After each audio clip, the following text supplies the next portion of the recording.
Warahmatullahi wabarakatuh. Alhamdulillah nahmaduhu wa nasta'inuhu wa nastaghfiruh wa na'udzu billahi min shururi anfusina wa min sayyiati a'malina. May yahdihillahu fala mudilla lahu wa may yudlil fala hadiya lahu.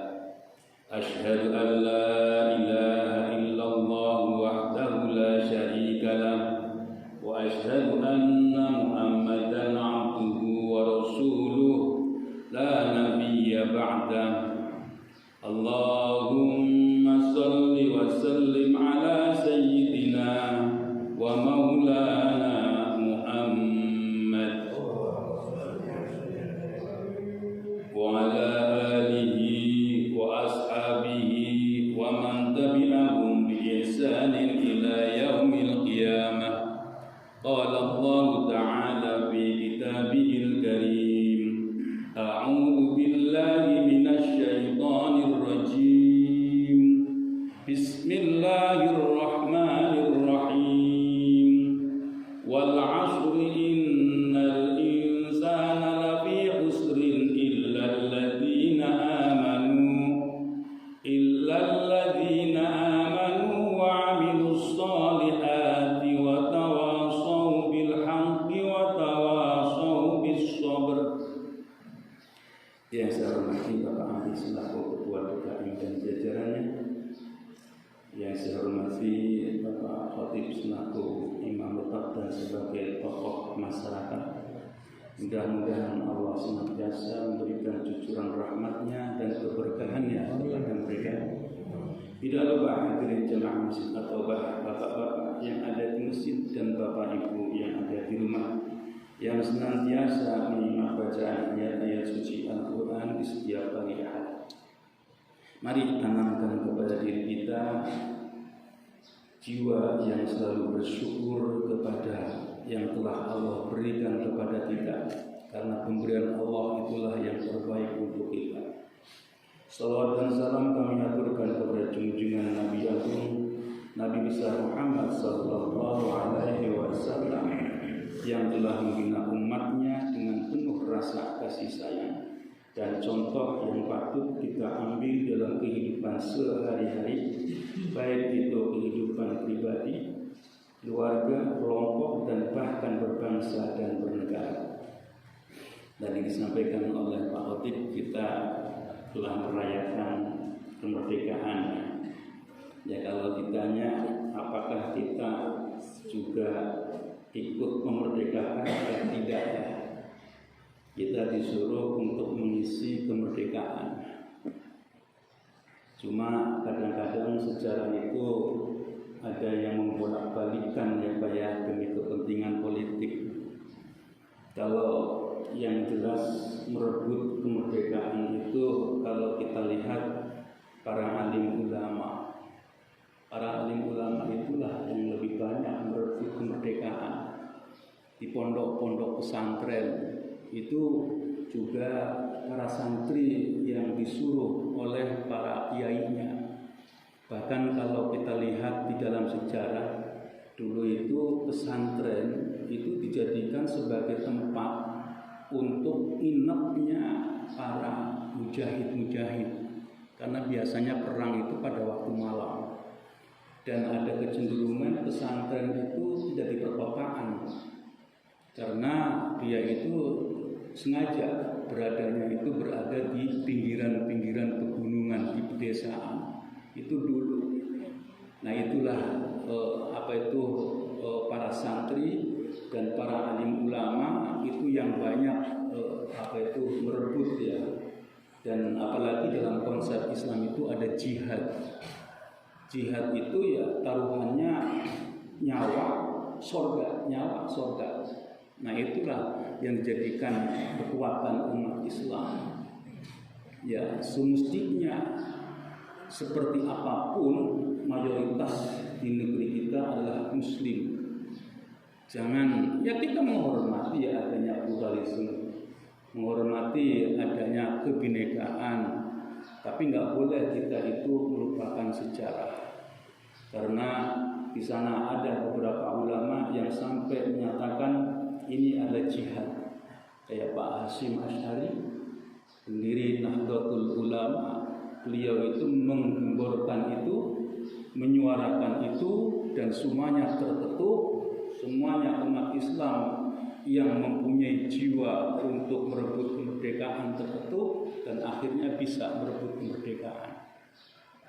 Begitu juga awal-awal konsep negara dengan adanya di Pancasila berketuhanan yang Maha Esa, itu juga adalah jasa-jasa dari para tokoh-tokoh terdahulu dari kalangan Muslim.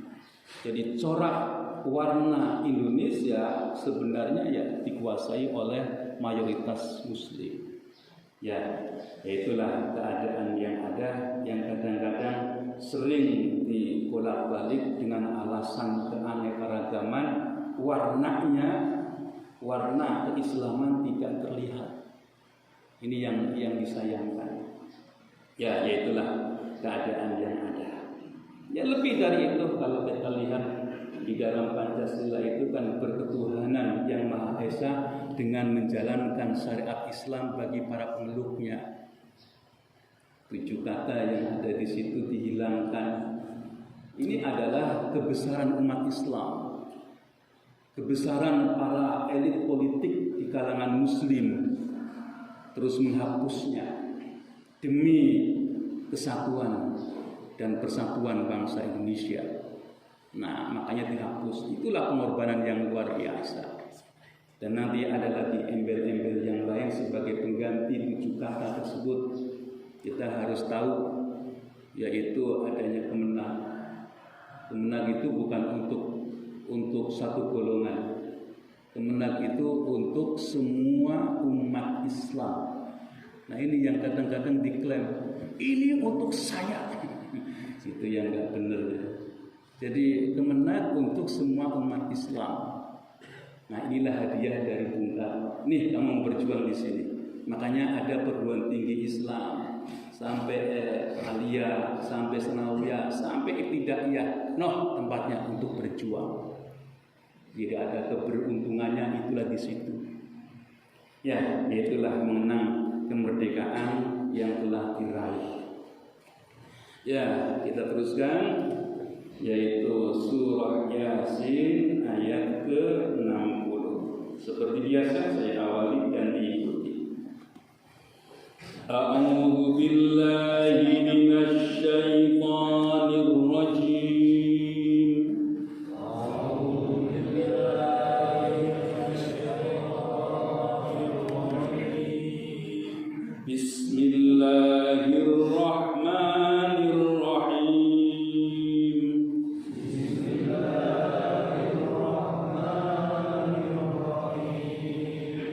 Alam a'had ilaikum ya bani Adam alla ta'budu syaitan.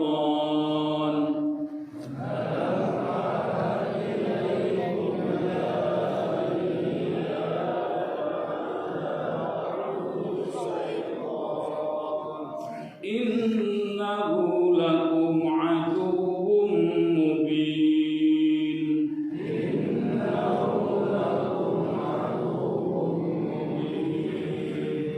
Wa an i'buduni hadza shiratun mustaqim.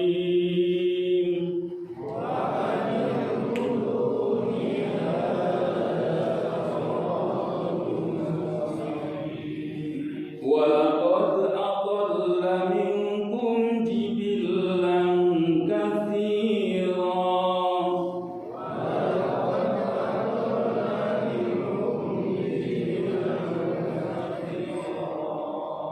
Afalam takunu ta'qilun.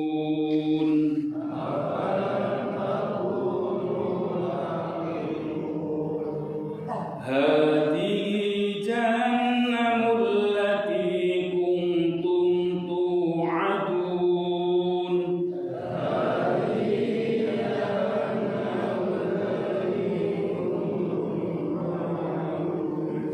Islauha al-yawma bima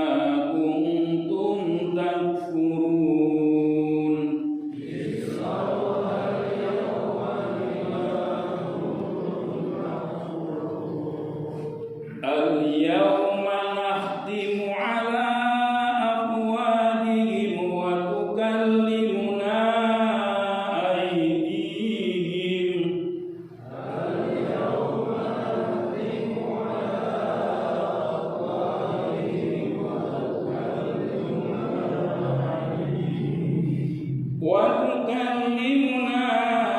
أيديهم وتشهد أرجلهم بما كانوا يكسبون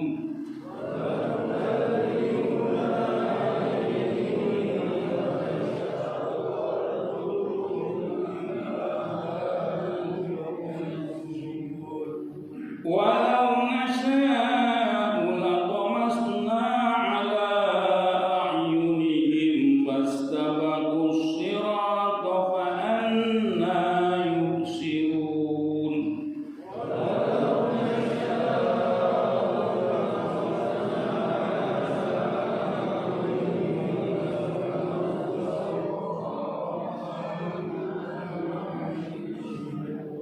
ولو نشاء لمسخناهم على مكانتهم فما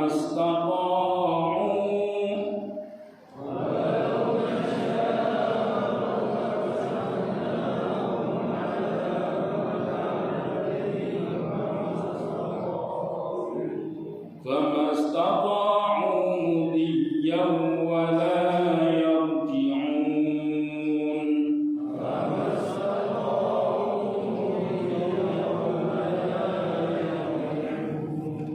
صدق الله العظيم.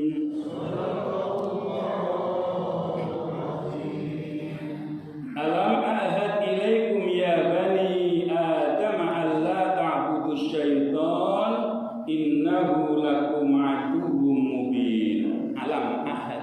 Ini kalau masukkan lam itu berikutnya sukun ya Pak ya. Alam yaj'al mati. Alam ahad.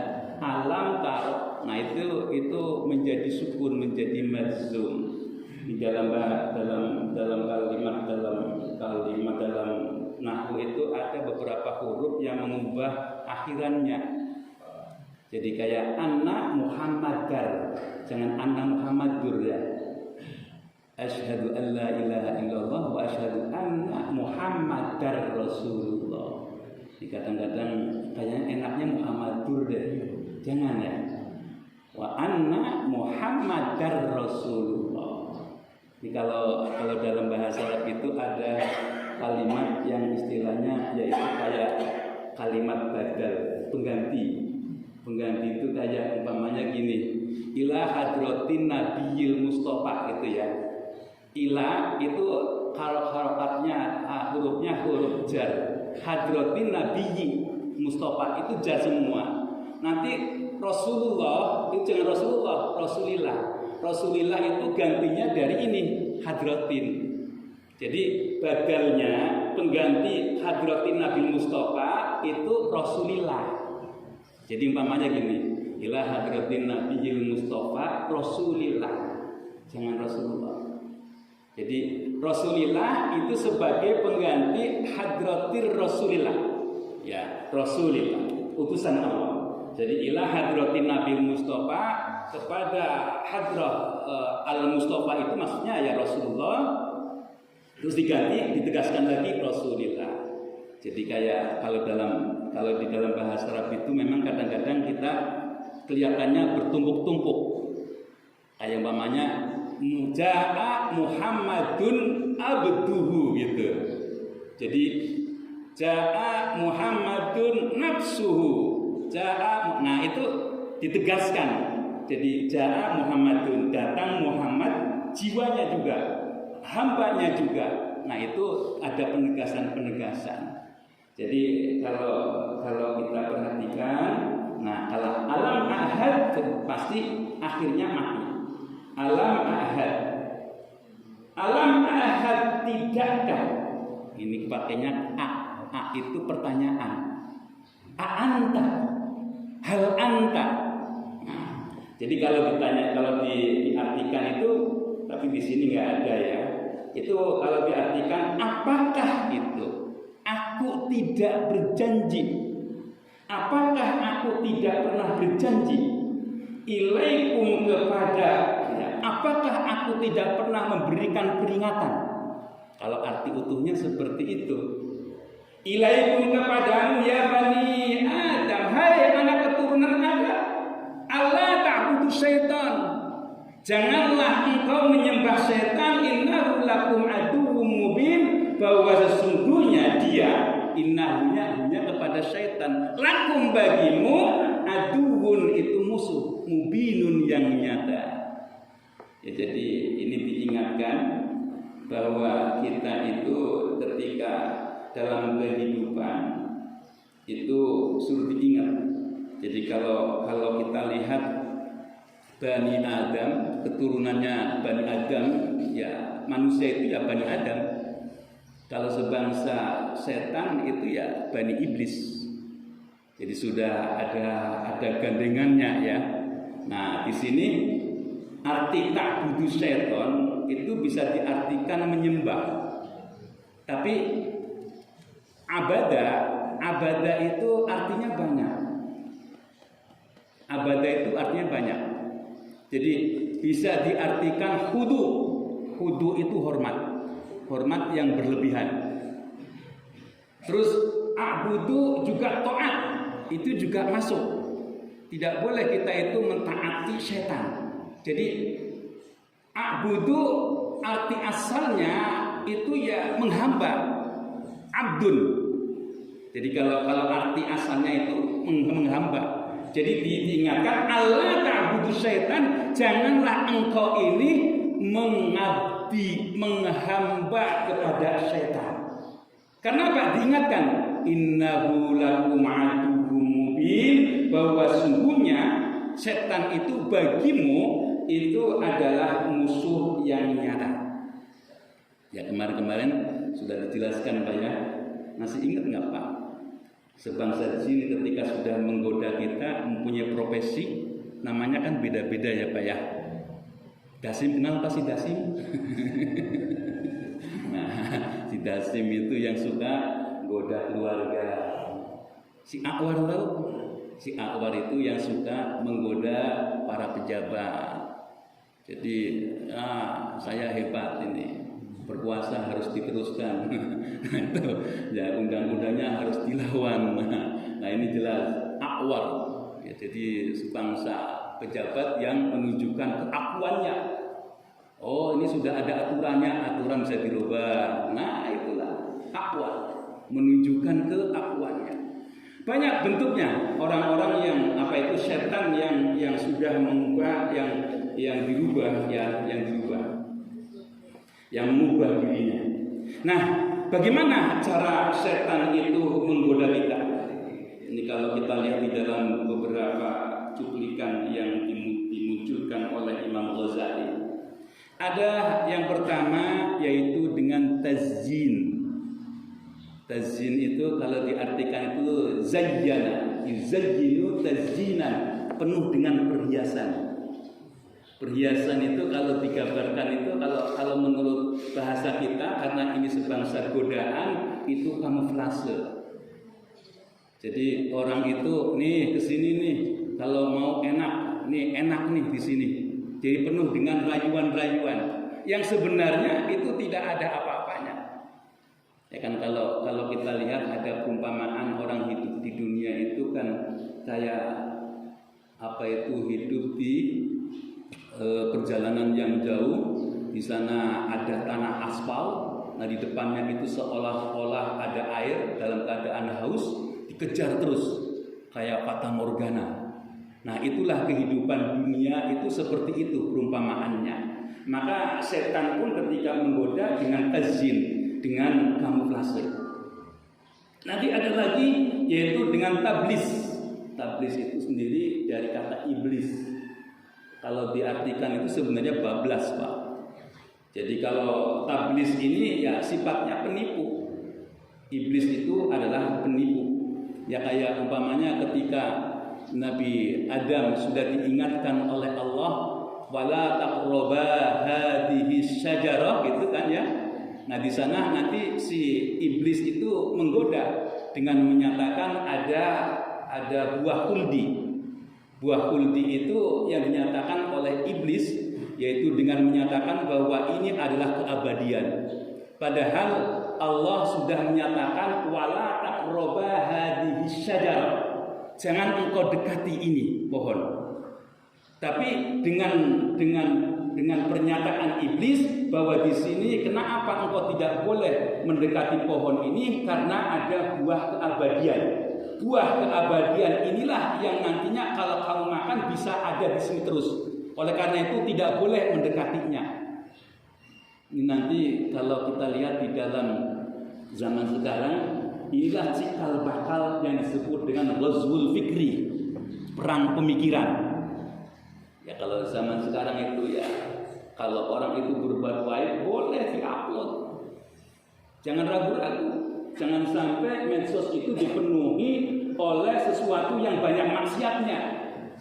Jadi jangan ragu-ragu, orang yang berbuat baik upload. Udah zamannya sekarang, sudah zaman yaitu untuk menunjukkan ada orang-orang baik yang memang nanti kembali kepada hati ya. Kembali kepada hati masing-masing. Bagaimana niatnya? Jadi kalau di dalam kaidah usul fikih itu dinyatakan al-umuru bimaqasidiha. Segala sesuatu itu tergantung niatnya. Niat itu kalau kita lihat di dalam aturan agama itu merujuknya pada peristiwa hijrah. Kalau di dalam contoh-contoh rukun sholat itu juga merujuknya pada kesana. Yang tertera secara langsung itu tidak ada. Karena apa? Karena niat adanya dalam hati, bukan dalam mulut. Niat dalam hati. Rasulullah ketika mau sholat ya sudah niat dalam hati. Niat sholat zuhur 4 rakaat itu ada dalam hati. Niat hijrah ya sudah dalam hati. Nggak ada nawaitul hijrah, nggak ada, karena dalam hati. Nah makanya segala sesuatu di dalam kaidah usul fikih dinyatakan yaitu tergantung tujuannya, tergantung niatnya. Al umur bimaqasidiha. Ya kalau kita umpamanya berbuat baik, upload, niatnya apa? Syiar. Kenapa tidak? Ya kenapa tidak?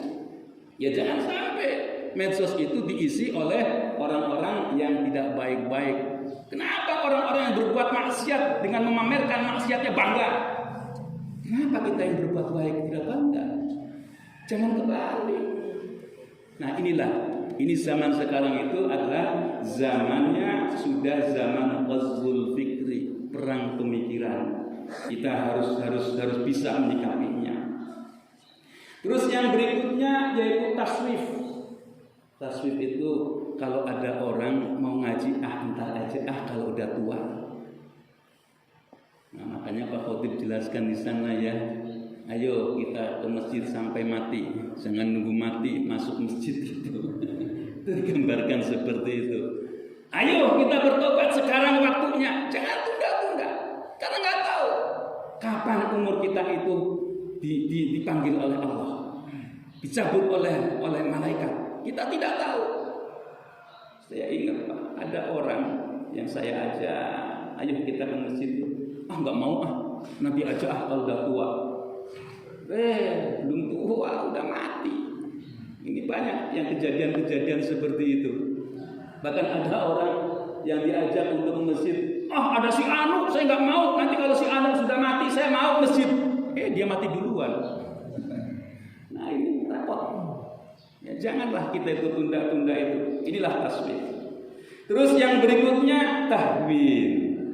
Ini yang kadang-kadang di kalangan orang-orang ilmuwan menganggap yang gampang, menganggap ringan. Umpama ya Pak ya, kalau orang wudu itu sebaiknya kalau tidak ada orang itu kalau kumur-kumur buangnya sebelah kiri. Umpamanya. Terus ada orang yang mengingatkan, melihat dia itu berwudu membuang air kumur-kumurnya sebelah kanan, padahal di situ sebelah kiri nggak ada. Diingatkan, nggak apa-apa. Nah itu tahwil. Sama, Ini kalau ada orang umpamanya membaca surah At-Taubah, kebetulannya yaitu ada ketika wirid ya. Laqad ja'akum rasulun min anfusikum azizun 'alaihi ma antum harisun 'alaihi bil mu'minina raufur rahim. Fa in tawallaw, diawali dengan basmalah. Kita enggak boleh baca basmalah. Karena itu surah At-Taubah. Nah ini tahwil, enggak boleh. Kalau memang itu ada aturannya, dianjurkan tidak membaca basmalah, ikuti. Jadi nanti akan kelihatan muruahnya, kehormatannya. Jadi apa itu? Jangan kita itu apa-apa, itu kan benar. Nah, jadi kalau memang ada aturannya, suruh baca ta'awud, bacalah ta'awud saja kalau mau. Ya kalau sudah dalam perjalanan ya enggak harus karena sudah diawali dari awalnya. Nah ini tahwil. Tahwil itu menganggap gampang. Ya, ini kata gerak yang suka ingetin. Kata Judin, kan usul atau oh iya ya, baru ingat saya. Nah ini, jadi kalau diingatkan ini surah Taubah, jangan baca basmalah, ya ikuti. Jadi menunjukkan bahwa ya namanya manusia ya kadang-kadang menyampaikan, kadang-kadang lupa. Nah ini dalam prakteknya kadang-kadang jalan begitu aja. Nah ini, ya jadi tahwil itu artinya meremehkan. Jadi sesuatu yang kelihatannya kecil, ya kelihatannya kecil, terus ketika diingatkan dia tidak mau. Nah itu juga nantinya akan menjadikan setan itu akan masuk. Yang berikutnya yaitu tais. Tais itu artinya putus asa. Makanya dinyatakan wala tai'asu mir rohilah. Jangan engkau berputus asa. Dan ayat Al-Quran itu banyak yang menunjukkan kita disuruh optimis. Walal akhiratu khairul laka minal ula. Kehidupan akhirat itu lebih baik ya, walaupun nanti ada yang menyatakan akhirat setelah mati, akhirat di akhir-akhir kegiatan itu juga ada yang menyatakan di ujung kegiatan itu yang terbaik. Itu arti akhirat itu artinya banyak sekali. Ya di akhir-akhir kegiatan itu juga akhir. Di akhirat nanti ketika kita mati itu juga akhirat. Di akhirat nanti ketika kita dibangkitkan itu akhirat. Nah itu artinya adalah masa depan. Walal akhiratu khairul laka minal ula. Jadi kita disuruh hidup dengan optimis. Sama kalau kita lihat Rasulullah ketika beliau itu berdakwah. Bagaimana ketika beliau itu disambit oleh orang-orang Taif, ya orang-orang yang menyiksa Rasul. Nah disitulah Rasulullah malah memberikan doa. Allahumma hdi qaumi fa innahum la ya'lamun.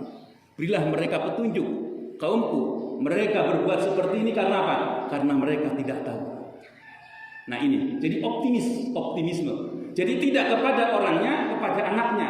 Nanti mudah-mudahan anaknya bisa masuk Islam. Kalau tidak kepada anaknya, cucunya. Kalau tidak kepada cucunya, buyutnya. Itulah Rasulullah. Makanya kan banyak ya, kayak anak-anak Abu Lahab, Abu Jahal. Itu kan anaknya banyak yang masuk Islam. Salul, orang munafik sendiri, Abdullah. Nah itu juga anaknya masuk Islam, menjadi sahabat-sahabat yang setia. Nah itulah Rasulullah. Nggak boleh kita itu berputus asa. Nah kalau kita lihat lagi, bagaimana setan itu menggoda kita? Yaitu hadir ketika kita dalam keadaan marah. Nah disitulah numpuk setan. Ya kan? Ada kisahnya kan ya, ketika Abu Bakar itu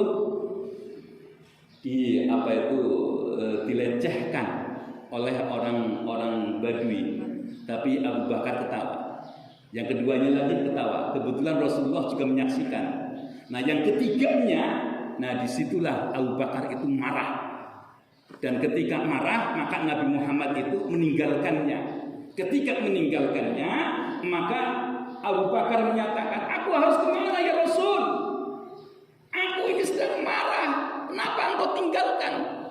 Nah disitulah ketika dia itu mengejar Rasulullah dan dia sampaikan, aku ketika ketemu engkau dalam keadaan sabar menyikapi orang-orang Badui yang menghina kamu, yang pertama dan yang kedua, aku senang sekali. Karena apa? Malaikat turun, malaikat mendoakan kamu, malaikat semuanya itu menjunjung kamu. Tapi ketika yang ketiga kalinya kamu tidak bisa menahan amarah, maka yang datang ada sebangsa iblis, maka saya tinggalkan. Nah inilah, jadi iblis itu menggoda ketika kita amarah, memuncak itu juga nimbrung. Yang berikutnya yaitu tinggi angan-angan. Aku paling hebat, aku paling pinter, aku yang paling suci. Nah, ini yang tinggi angan-angan. Ya mohon maaf. Ini biasanya adalah orang-orang yang diberikan ilmu oleh Allah. Makanya orang yang diberi ilmu oleh Allah itu ujiannya takabur, sombong. Nah ini yang harus waspada. Yang kadang-kadang tidak merasa bahwa dirinya itu menunjukkan aku pinter. Makanya kalau kita lihat Pak, dulu ada banyak ya di pengalaman saya ketika berada di pondok pesantren. Orang pinter banget, tapi sombongnya luar biasa. Setelah kehidupan di luar, ya itulah cermin orang-orang yang sombong itu tidak pantas untuk dijunjung. Makanya terjadilah banyak kejadian-kejadian yang kelihatannya pinter, yang kelihatannya lebih, tapi banyak melanggar peraturan, ilmunya tidak manfaat. Tidak ada orang yang ingin mendengarkan kata-katanya. Karena apa? Karena ulahnya. Walaupun dia ngerti ilmu alat untuk menggali Al-Quran, untuk menggali hadis, untuk menggali pendapat-pendapat ulama di ulama klasik, kalau ada kesombongan, Allah rendahkan. Nah inilah. Ya, jadi inilah yang harus kita jauhi ya, tinggi angan-angan. Terus yang berikutnya yaitu membuat indah keburukan, indah setan. Ya, kalau memperingati peringatan HUT RI ya jangan berlebihan ya. Banyak musibah, ya Allah, kok sampai banyak yang mati. Ini kena apa? Nah ini jangan. Ini saya juga kadang-kadang memperhatikan anak-anak di Bojong sini, anak remaja mengadakan kegiatan. Saya tulis di proposal itu. Ini Mbok Yaha ada penasehat itu agar ada yang memberikan pengarahan. Jadi kegiatannya itu tujuannya apa? Nah nanti baru kegiatannya apa saja gitu. Apa saja untuk mendukung sampai pada tujuan. Ini antara tujuan dengan kegiatan nggak nyambung. Yang penting duitnya banyak. Terus yang ada lagi di akhirnya itu ya lain-lain lebih banyak jumlahnya. Aduh, ini bukan zaman dahulu. Ya inilah perlu pembinaan ya anak-anak kita ini. Jadi lain-lain malah jumlahnya lebih banyak daripada panggung. Daripada untuk hadiah. Itu kan nggak tepat. Harus diarahkan.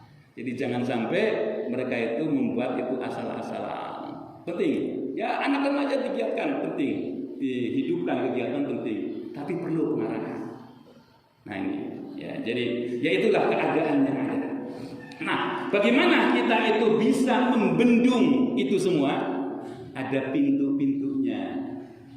Pintu-pintu, yaitu pintu-pintu untuk membendung setan itu merasuk kepada kita, yaitu pintu dengki buang, pintu hasud buang, pintu-pintu yang membuka untuk berbuat maksiat itu harus ditutup semua. Nah, itulah. Makanya diingatkan kita itu disuruh untuk tidak mengikuti perbuatan syaitan. Alam ahad ilaikum ya bani Adam alla ta'budu syaitan innahu lakum aduwwum mubin. Wa an'buduni hadza siratum mustaqim. Wa an'buduni dan hendaklah engkau menyembahku, taat kepadaku. Hadza siratum mustaqim, inilah jalan yang lurus. Jalan yang lurus apa? Wal Qur'anil Hakim. Al-Qur'anlah sebagai hakimnya. Walaqad adalla minkum jibillan katsira afalam takunu ta'qilun. Walaqad adalla minkum jibillan katsira. Sungguh banyak dari kalian itu yang tersesat. Afalam takunu ta'qilun. Apakah kalian tidak berpikir? Banyak yang sudah tersesat. Orang-orang yang zaman dahulu ketika dia itu mengikuti hawa nafsu, mengikuti keinginan-keinginan setan, ini ternyata yang namanya perdukunan itu nggak bakalan habis kayaknya ya Pak ya. Perdukunan kayaknya nggak bakalan habis. Kapan saja, di mana saja itu akan selalu ada. Ya karena banyak orang yang hanya ingin mengejar kehidupan duniawi. Ya kalau dulu zaman waktu saya kecil itu dukun adanya di pegunungan Pak, adanya di pedalaman-pedalaman. Kalau sekarang dukun itu adanya di perkotaan. Ya karena apa? Yang memerlukan dukun itu para pejabat. Ya para pejabat. Jadi para pejabat itu ketika dia ingin nyalon sebagai caleg gitu ya kayak sekarang itu jangan dikira dukun itu mekar. Dukun itu merambah ke kota-kota, datang ke caleg-caleg. Nih kalau kamu pengen pengasihan, nih pengasihan bayar sekian puluh juta gitu ya, sekian miliar nanti kamu dapat pengasihan. Nah ini jadi tidak mengajukan program tapi pakainya pelet. Nah ini ya jadi dukun-dukun itu seperti itu adanya. Nah diteruskan lagi, walaqad aqalla minkum jibillan katsira falam takunu taqilun. Sudah seperti itu, sudah dinyatakan banyak orang yang tersesat. Tidakkah engkau berpikir hadhihi jahannamul lati kuntum tu'adun. Inilah neraka jahanam yang telah aku janjikan kepadamu. Yang telah aku janjikan kepadamu. Islauhal yawma bima kuntum takfurun. Hari ini masuklah di dalamnya. Karena apa? Karena engkau mengingkarinya. Nah inilah janji Allah. Al yawma nahtimu ala afwahihim wa tukallimuna aydihim wa tukallimuna aydihim wa tashhadu arjuluhum bima kanu yaksibun. Hari ini al-yawma, hari ini nahtimu, aku tutup ala afwahihim, atas mulut-mulut mereka. Wa tukallimuna aydihim, dan berbicaralah kepadaku. Siapa yang berbicara? Tangan. Wa tashhadu arjuluhum, dan bersaksi kaki-kaki mereka. Bima kanu yaksibun, dengan apa yang telah mereka perbuat. Saya yakin sudah pada hafal ayat ini dan sudah tahu artinya bahwa di hari akhir itu, di hari akhir nanti ketika kita di hadapan Allah, mulut itu tertutup. Mulut tertutup artinya mulut yang suka bohong itu tidak bisa bohong lagi. Ini sebenarnya kalau kita lihat ayat ini itu di pengadilan itu sudah terjadi. Di pengadilan ya itu sudah terjadi. Jadi yang ngomong apa? Tanda tangan ya Pak ya. Yang ngomong apa? Perjanjian. Yang ngomong apa? Nah di sana ada semacam perjanjian-perjanjian, itulah tangannya yang dia bicara, yang jadikan bukti. Ada pembagian umpamanya BTS gitu ya, menteri apa itu, Menkominfo apa itu. Nah itu bagi-bagi. Cuma kok kayaknya mandek di situ ya Pak ya. Itu sebenarnya proyek besar. Dan saya yakin itu banyak yang terlibat. Ya itulah kadang-kadang yang berkuasa itu yang menentukan. Yang dikuasai yang ikut aja gitu. Itu gambarannya seperti itu. Ya kalau mau ya teruskan, jangan tebang pilih. Siapapun yang terlibat ya harus ditangkap. Ini terus terang yang namanya korupsi itu di zaman sekarang lebih besar dibandingkan zamannya Soeharto. Ya sampai ke lurah-lurah kan ya Pak ya. Lurah-lurah ada korupsi. Ya ini kan dari atas sampai bawah. Itu menunjukkan bahwa korupsi itu sudah merajalela. Nah inilah nanti yang akan bicara itu bukan mulutnya, tetapi tangan-tangan mereka dan kaki-kaki mereka. Walau nasya'u latamasna ala ayunihim fastabaqus sirata fa anna yubsirun. Walau andaikan aku berkehendak, latamasna ala ayunihim, kami hapuskan ala ayunihim, atas penglihatan mereka. Fastabaqus sirata fa anna yubsirun, maka berlomba-lombalah pada jalan. Fa anna yubsirun, bagaimana engkau itu bisa melihat. Walau nasya, kalau aku berkehendak, ini Arti nasa itu artinya menunjukkan kehebatan Allah ya. Artinya Allah itu bisa membolak-balikan. Allah itu yang tidak bisa keinginannya itu tidak ada yang bisa mencegah. Kalau sudah Allah tentukan, ya sudah, nggak ada yang bisa mencegahnya. Kalau Allah sudah melarang, tidak ada yang bisa meneruskan. Itu artinya seperti itu. Walau nasya lamasana ala makanatihi ma mastata'u mudiyya wa la yarji'un. Kalaulah aku berkehendak, kami akan mengubah mereka di atas tempat-tempat mereka. Famastata'u mudiyya wa la yarji'un, dan mereka tidak akan mampu melanjutkan dan tidak juga akan kembali. Nah, inilah kekuasaan Allah yang tidak ada yang bisa menyetopnya. Nah, itulah yang dapat sampaikan di pagi hari ini. Yang benar datangnya dari Allah, yang salah dari saya semata. Wa man nu'ammirhu naqisu bil khalq wallahu a'lamu bis-shawab. Akhir kalam, wassalamualaikum warahmatullahi wabarakatuh.